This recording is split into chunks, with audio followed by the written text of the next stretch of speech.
Hey, what's up, guys? How you guys doing here today? You guys doing good? How y'all doing today? You guys are a little bit of a quiet town, I heard. You magicians, you guys are into your magic tricks. Well, I'm a magician too. As a matter of fact, I've been doing magic for 20 years. Yeah, yeah, 20 years. Yeah, thank you, guys. Thank you, 20 years. How about them sponge balls, right? You guys know what I'm talking about, sponge balls. You guys talking about the balls that magicians keep in their pockets to do tricks with. Lame, right? Yeah, you know what I'm talking about.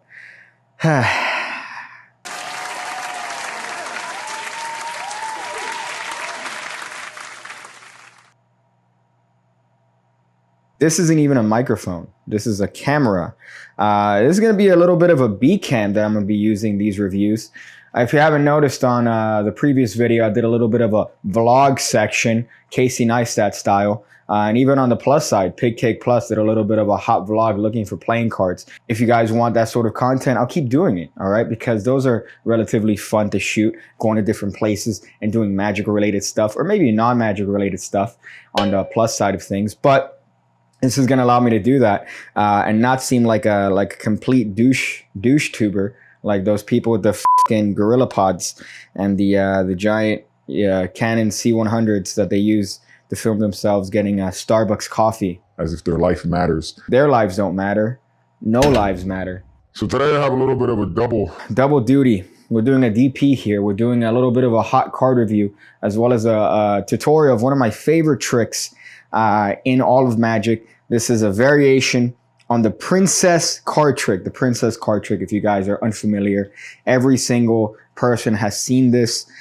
Some people have even done this for people, and it's always a garbage trick. It's always very easy to figure out. So what your boy does, as usual, he grabs these classics of magic, and now he puts in his massive Pigcake load inside of them and makes it into something worth performing. So that's what I'm going to be doing for you guys today. I'm going to be showing you guys and also reviewing the tempo playing cards, which I managed to keep inside of my anus, right? It's so loose back there. It just falls out. The tempo playing cards. There's a little bit of fun to this, a little bit of complaints that I'm going to have about this particular deck. And you know what? We'll just get into that because I feel like this intro has gone long enough and I'm going to cross the 10-minute threshold anyways. So it doesn't matter. All right, I'm going to get those sweet, juicy 10-minute pre-roll ads. PewDiePie. If I put that in the tags of this video, I'll get more people watching this. So I don't want to make it seem like I'm just using his name for any sort of clout. If I use it in the video, then I have an excuse as to putting it in the tags. So the tempo playing cards, these were manufactured by Gemini. We'll actually put this to use right here. We're going to use this here as a little bit of a hot B cam. Look at this. Look at that. Hey, boy. Yo, we're living in the future, son. Look at this Wally looking shit.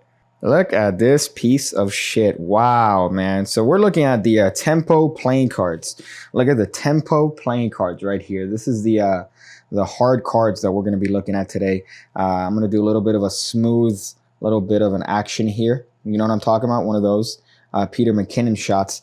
Now let's talk about this deck in particular here because there's a number of things that are wrong with this deck. Number one, and most importantly, is the back is all fucked. See this? What kind of quality control is this? Huh? That's underneath the cellophane. What kind of a... Oh my God. Let me rant a little bit about the state of card manufacturing today. For some reason, it seems like quality control has gone out the fucking window. Look at this. It's disgusting. I want to die looking at this. That's under the cellophane. Whatever. All right. You know what? Pigcake doesn't care about that. Pigcake cares about the 3 T's of deck reviews. The 3 T's of deck reviews, if you guys are unfamiliar with that, is a very simple concept. We're looking at tempo, we're looking at titillation, and then we're also looking at Temptation Island. So those are going to be the 3 categories we're going to be using to review the tempo playing cards by who did this? Tempo playing cards by Gemini. Why do I even make videos? Why do people even watch these? So the cellophane is the first thing. The cellophane is the first T. And I got to say the cellophane is pretty tight. It's a nice little bit of a taut cellophane. It's very tight. as you could imagine from the upgrades and manufacturing processes of cellophane in the past couple of years. There's been a lot of innovation in that realm, and it's no different. It's no different with this particular deck of playing cards. So the cellophane is very taut, very tight. I like it. Feels nice. It feels tremendous. If we put up my hobbit foot right over here, it's a very nice sort of feel on it. I feel like as if it's one with my skin. Oh man. Okay. Yeah, it's definitely good. I would say for tea, for the whatever category I named the first tea. Great job with the cellophane, guys. Great job with the cellophane. But let's get that cellophane out of here because we're going to dive deeper into the deck, boys. We're going to dive deeper into the deck. Now, as you guys know, the cellophane is my favorite part of any deck of playing cards. The cellophane is usually what allows me to best understand the manufacturing process of the person that designed the deck, and it allows me to understand how much care they really truly put in their product. Whenever you see a manufacturer care deeply about the cellophane, it tells me that they're quality and that they are assured that you're going to get the best value as a customer and consumer of playing cards. So we're going to open up these Tempo playing cards. Now, usually, all right, let me pull the curtains back on the Pigcake meme sphere here. What I do is that I would destroy the box somehow, either with fire or this very elaborate Pigcake saw, and then I would complain about the manufacturer as having some sort of defect relating to the damage that I myself did, and then I'll complain about how the box is scorched. Haha, look, Pigcake's being funny again. Oh, look, he's causing the damage himself, but then he's complaining as if the company did the damage. It's a funny bit, all right? Here, I don't have to do that because the damage is already done. The deck's already fucked. So if we open these by the little slit that I caused, we'll see the actual problem itself. Now, let me keep the cellophane here. As you guys know, I'm a huge fan of cellophane. I love keeping it. This little bit of a ribbon here, you could give it to your family for their bris or whatever it is they celebrate in your country. So you could give it to them, and it's a nice little bit of a present. Lets them know that you care. But here we have a nice little bit of a vision as to what's going on with this deck. It's as if it was crushed by Amy Schumer, but the box is fucked. What kind of quality control is this? Tempo? What's this, dude? Is this normal? Are you just giving, is this a feature? Easy to open flap? Look at that. Yeah, it's easy to open because it's absolutely crushed. Like my hopes and dreams as an individual. All right, that aside, let's look at the second T. The second T is titillation. Titillation obviously refers to the skin feel of the cards themselves. So let's go into the cards. As you can see from the box, you could open up the box. I've already done the puppet bit in every single card review video I do. I'm not gonna do it in this video because I'm a mature adult. Fuck off. We're treated to a little bit of an ad card up here, right? We're treated to a little bit of an ad card with some shapes. Makes me feel like I'm back in my special class with all the shapes. The skin feel, oh boy. Look at that fan, son. Yeah, the skin feel on these cards is definitely tremendous. As with the cellophane, the cards are on a little bit of a crushed stock. So the stock is a little bit crushed, they're a little bit thin. It's a nice feeling deck. Oh, man. God. Oh, yeah. Oh, all right. All right. Yeah, they're good. They're good. They're definitely good. I feel like these are cards that are going to hold on to use and abuse, and they're gonna look nice while doing it, which is going to lead us to the third topic, or the third T, which in this case is tetanus. I forgot what the third T was. Tit feel. Tit feel. So tit feel is obviously referring to the design and aesthetic of the cards. And as you can see, this is kind of my favorite color scheme when it comes to cards. You have a nice little bit of a solid colors. You have cards and colors rather that contrast with each other very well. They look very good in a fan. You could fan it this way. You could fan it this one. You have the little bit of a yellow sticking out there. But where did the cards go? But where did they go? Oh, look, they're back. They're back because I want to hurt myself really badly. But the blue on the queens and the kings and the red cards, it's not red, they're blue because you want to be different, right? So they're blue instead of red. I guess that's kind of cool. The black ones, of course, are black because if you take those out, And then you get an extra king of clubs. You get an extra black king of clubs. So you could do whatever trick you want to do with that. If you want, you could do a little bit of a here then there trick. I'll do a little bit of a bonus tutorial here. Why not? You get a little bit of a hot king sandwich, right? So you get a card like an ace of hearts between the kings. You do a little bit of a double lift meme, right? You place that down, and guess what? You do another double lift. In this case, we show the king of clubs. Now you rub this king of clubs on a magical body part, and it changes to the ace of hearts. Of course, the spectator looks, and they're holding onto the king. That's just done with 2 double lifts, bad boy. All right, you just do 2 double lifts, and guess what? You have that classic here then there sandwich trick where the spectator thinks that you've managed to be the second coming. Third coming. So that's a nice feel, I gotta say. Nice look, nice feel. Good job with the deck. I would definitely recommend getting it.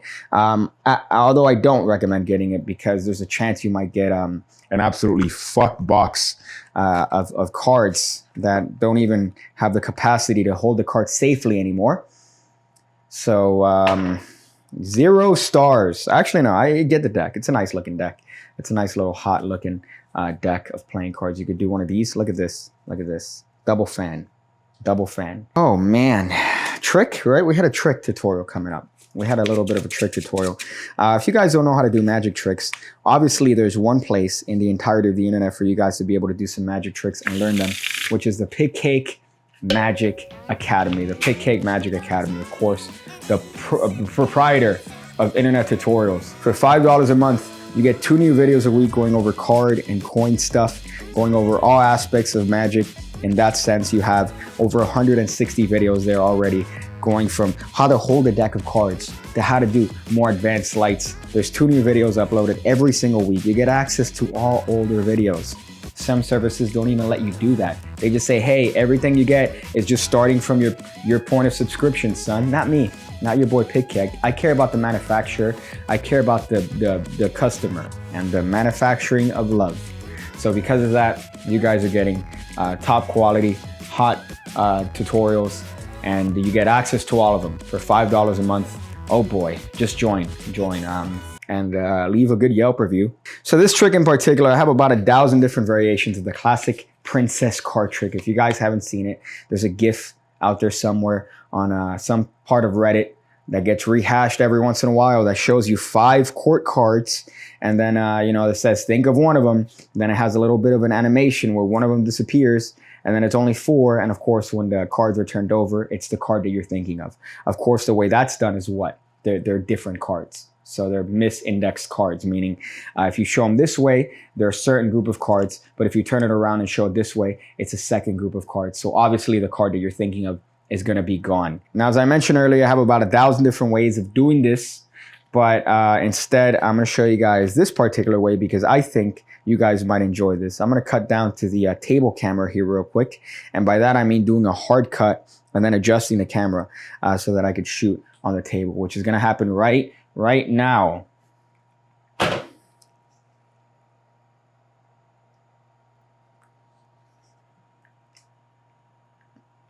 As you can see, I spare no expense in production value. We have the playing cards here, and we're going to do a little bit of a hot meme here.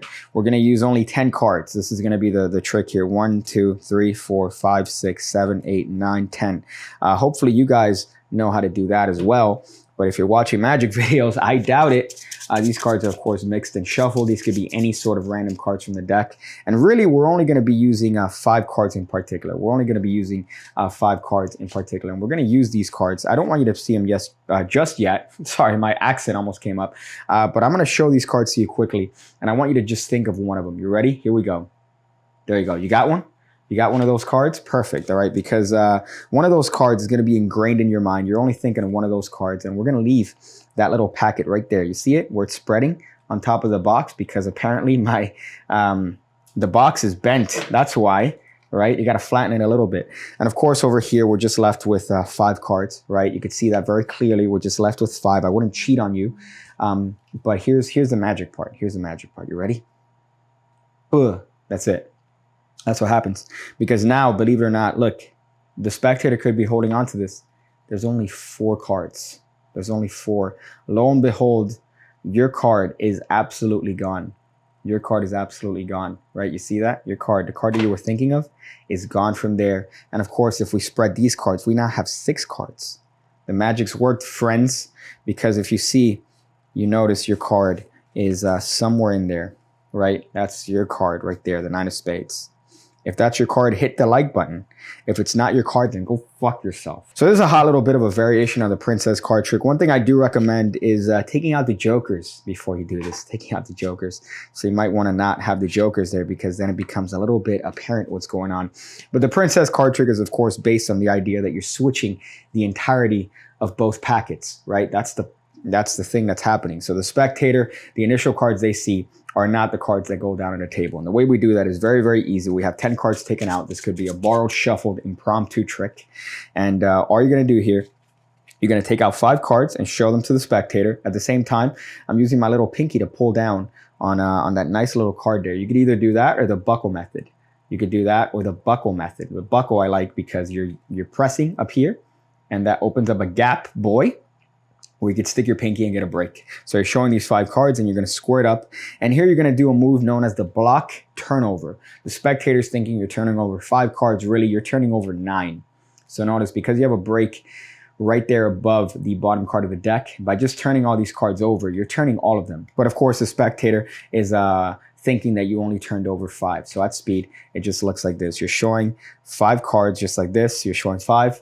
And then you turn it over. And of course, in that action, you've turned over, 9 cards. You've turned over 9 cards. If you want to do it with that smoothness, boy, you're going to need a little bit of practice. But you show these 5, you get a break. You're going to square these up at the same time. You're going to pull down with your pinky, right? By pulling down your pinky, it's going to be very easy to just come in there and lift up all those cards. You're lifting up 9 cards as pretending that they're 5s. But the spectators don't know because, let's be honest, they're fucking retards. So here, you're going to spread these cards towards yourself. The reason for this is because you don't want the spectator to think of these cards immediately. You don't want them time to look at the cards and think of other cards. So you're going to spread these cards towards yourself. I'm maintaining the break the entire time. I'm spreading these cards towards myself until I see five faces. So now when I see those 5 faces, I'm going to turn these cards down and have the spectator quickly think of one of these cards. Again, you don't want them to linger on the cards and be like, oh, okay, 3, 2, 10, 7, 4. Because at the end, they're going to be like 3, 2, 10, 7, 4. Those are different cards entirely, Mr. Magic. You want them only focusing on one card. So you're going to spread these cards towards yourself. And then you're going to say, I want you to just think of one of them pretty quickly. You got one perfect. And at this point, you're just going to reverse the action. So you're going to square these cards up and reverse the action, turning over all 9 cards. And there you have a nice little bit of a hot switch. So you've shown essentially these 5 lowermost cards. So you've shown, sans the 2, which is the cover card, you've shown these cards, but the spectator thinks that you've shown them these cards. A little bit of a hot switcheroonie there. So now after you turn those cards over, you're going to spread 5 cards again, and you're going to square up. But this time, look what's going to happen here. When I square up the cards, I'm actually leaving this 5th card right there on top of the packet and lifting up only 4. So you're going to just show 5. You're going to square this 5th card up with the rest of the packet. You're going to square these cards up. Give a nice little bit of a thumb action there. Look at that thumb action, boy. Look at that thumb action. And you're going to place these cards down. You might be tempted to do a little bit of a display to show the fact that they're 5. I wouldn't do that because you've already spread and you've shown 5. So there's no reason why you should do anything else. If you're overproving at that point. It's like what magicians do when they're doing a color changing card trick. What do? They put the cards in a different color box and then they take it out, right? To make sure that you see it. They're like, oh, look, blue and blue, right? Blue and blue. And then you do this and then they do this thing. They do this thing. Look, blue, guys. Hey, you could have picked this card. You could have picked this card. There's no reason to overprove it. All right, there's no reason to overprove it. So right now, all you've done, these cards are 4. These are 6. So as I'm placing these cards down, I'm just getting a break underneath the 2nd card from the bottom using the pinky pull down technique. So this is 2 cards right here. The reason for that is because after I place these cards down, I want to very fairly spread these cards out. You see how kind of it almost looks like it's prematurely shooting out because it hasn't had sex in a while. It's the same thing with these cards. You're just going to get a little break right there above the 2nd card from the bottom.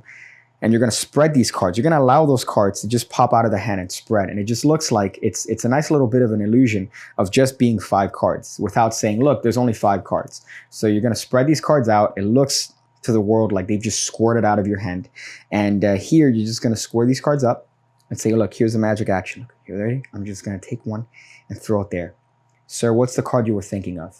Of course, the spectator is going to name the card. You could then show these cards to only be 4. They thought it was 5. Now it's 4. And of course, the bonus is when you turn them around and spread them, guess what? Their card's gone, boy.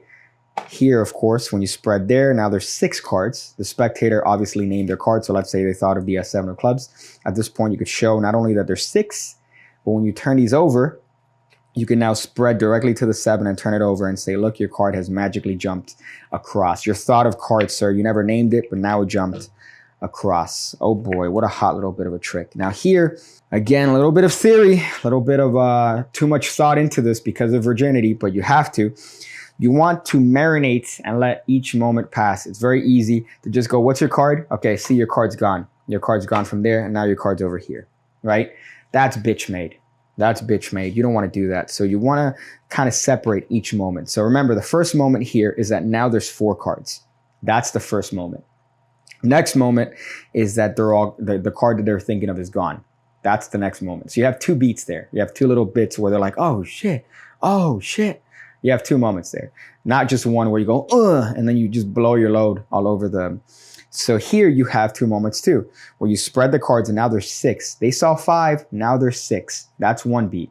You turn these puppies over, and of course the confirmation and the last beat is the 10 of clubs showing the card saying, hey, look, your card has traveled across. So that is the way you do that. You don't want to kind of blow your load all over the trick and then prematurely get to the ending before realizing, hey, look, how many beats did I miss, son? I beat so many. I beat it off from how there's a pubic hair on the table. Let me just clean that off.